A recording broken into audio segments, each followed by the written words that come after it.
Okay guys, so I was in a hangout, I guess it's been about 2 or 3 weeks ago now, and we was talking about different stuff, and I got a request from Arthur Brown, aka Gary, and he wanted me to do a video on how to make a fretwire bender or fretwire radiating jig. So what we're going to do, we're going to show you how you can do this, and a piece of scrap wood, some bearings and bolts, and I think about 15 bucks is what I got in this thing, between the bolts, the hardware, and everything. And this is a piece of scrap MDF. To build this fret bender, we're going to need a piece of scrap wood. I'm using a piece of 1/2 inch MDF, 4 bearings. When you pick up the bearings, just make sure you get the bolts that fit it. They come in different sizes. I'm using 3/8. So these are 3/8 bolts, and the holes in them are 3/8. 3 washers and 3 nuts. So if this is the top of the fret bender, you're going to have your bearings go on something like this. You're going to have 2 bearings that go on like this on the top, and you have 2 bearings that come on the bottom like that. So what we're going to do is we're going to find a center line and draw a center line in the center of this for these 2 bearings. Once we get the center line drawn, come back through and figure out where these 2 are going to go at. And we're going to route a slot so this bearing can go up and down like this. That's how we'll get the different radiuses that we can get. But the first thing we're going to do is put a center line on this. This piece is 4 inches wide, so we're going to mark it at 2 inches.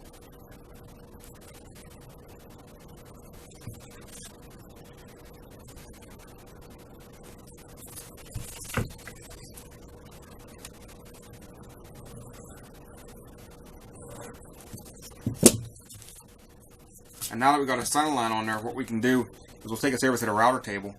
I'll take a 3/8 straight router bit, and I'm going to route a slot that's going to start probably right in here somewhere and end in like in this area somewhere.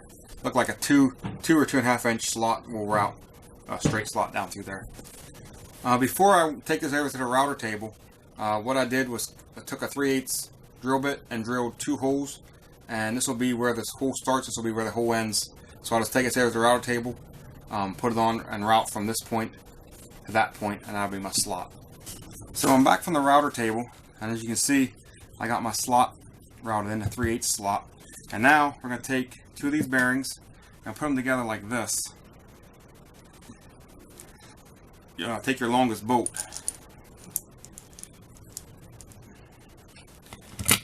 Feed them in like that. A washer and a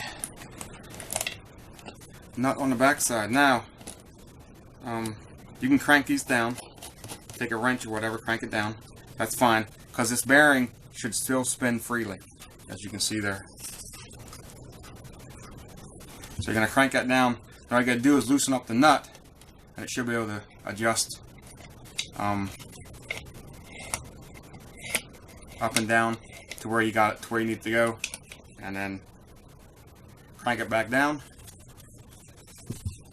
and that's done. So now we got to go ahead and set our 2 bearings. They're going to sit out like that. So we'll set them next. In order to set these 2 bearings here, you want to set them wide enough to where this bearing has room to go below the top of the of these 2 bearings. So if you put your piece of fret wire in like this, okay, that's basically straight right there. If you put the bearings up against it, it's going to sit like that. And this bearing is, and these are down as far as they can go. So you want these things to be set up to where they'll go about like that. Something in that area. Maybe even a little bit more, because this one can adjust backwards, and you want to have, and you want this one to be able to come low enough to get the radius that you want. So we're going to set them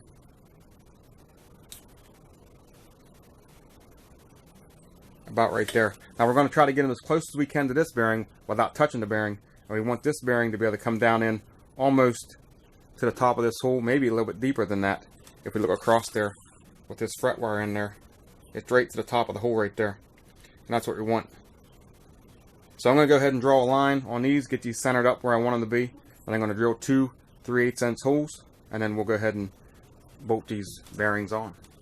I went ahead and came to the bottom of my slot here, and I drew a straight line that basically hits the bottom of this slot right here. So I measured from the top, got the same distance on both sides, got a straight line. Then I came back, and underneath this line, I came down 1/4 of an inch and drew another line, and that's where the center of my bearing is going to be. So the bearing will sit on there about like that. And 2 bearings will sit on there like that. And then this bearing, the center bearing, will go in like that, and you'll be able to adjust it down. And we're going to move these together and get these as close as we can to the center bearing. But we still want enough room for this bearing to kind of slide down in between them so we can get the right radius that we need to radius our fret wire. So I put my bearing, my center bearing back in. I got it bolted down, and it's down as far as it can go this way. Okay, the only thing that's going to change is, I said before that this 1/4 inch line right here, if we can see this 1/4 inch line on each side that I put, I said that was going to be the center where this bearing would set centered like that. But actually, it's going to be, that line is going to be the top of this bearing right here. So whenever we put this on, we want this bearing to come right to the top of that, like that. So, and then we're going to move it as close as we can. So as you can see right here, I got my center line for my 2 bearings that sit on. That one will sit there. That one will sit there. And this is already bottomed out. So now, what we got to do is get the height going this way. We don't want them way out here like this. We want to get these 2 on this center line as close to this bearing as we can, because this bearing's already bottomed out, so it's not going no lower. So you want to put these 2, center them up on our line, and get them as close as this without touching it, leaving like an 1/8 of an inch or so, maybe even a 1/16 of an inch, so that it'll spin freely, but it's not touching. So I'm going to go ahead and line them 2 up. And I'm going to draw my center line, or my other line, the next where I need to drill my holes. Then we'll come back and drill 2 3/8 holes. Then we'll mount these 2 bearings. So I'm back from the drill press. I got my 2 3/8 inch holes drilled. I got them centered up using my lines. And that's kind of what it will look like. Right about there. So now, I'm just going to go ahead and throw all my bearings on, tighten them down, and I'll show you how to use this thing. Okay, so I got all my bearings bolted back in, and it's ready to work. So, if we flip it over on the side,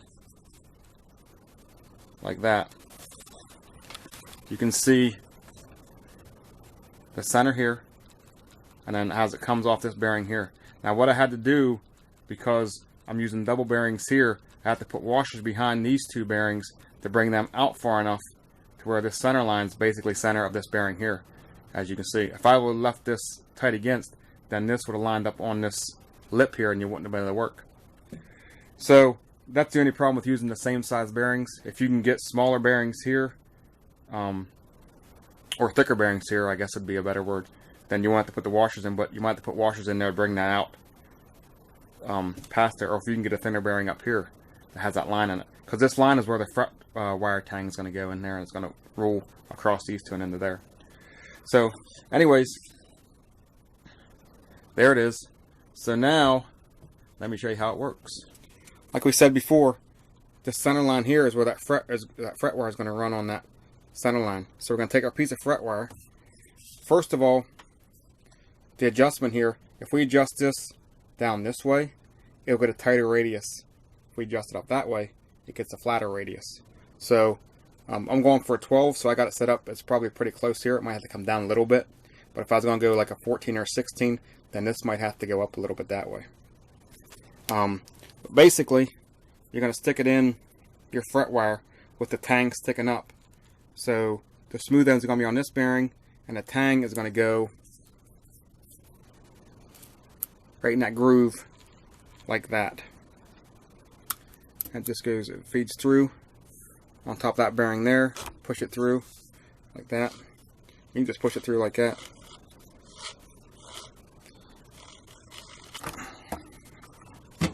And there is your radius. Now, let me check that on a fretboard real quick. That looks too flat for a 12, to be honest with you. Here's a 12-inch fretboard that I got laying around.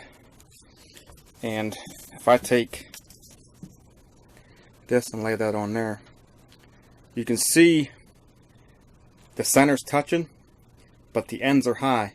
So I got to go more. I don't got enough of a radius on this thing, because you want your ends to touch and you want the center to either touch or be a little bit high in the center. But so this thing isn't flat. This thing is too flat. I got to go more. So what I'm going to do now is I'll take this bearing, move it down this way a little bit, then I'll run this piece of fret wire through again. Okay, so I just moved this bearing down this way a little bit, and now as you can see, I got my fret wire. And if we take this, you can see that it's basically the same radius. I could take it down a little bit more. I could move this down a little bit more and get a tighter radius. That would be fine. But with this fret wire the way it is, that'll work also. Okay, so that's basically it. How you can make your own fret wire radius machine or bender, whatever you want to call it, using a piece of scrap wood, a couple bearings, washers, and nuts and bolts. And like I said before, these bolts and nuts, you can pick them up at any like hardware store, Lowe's, Home Depot, stuff like that. I got these at Tractor Supply.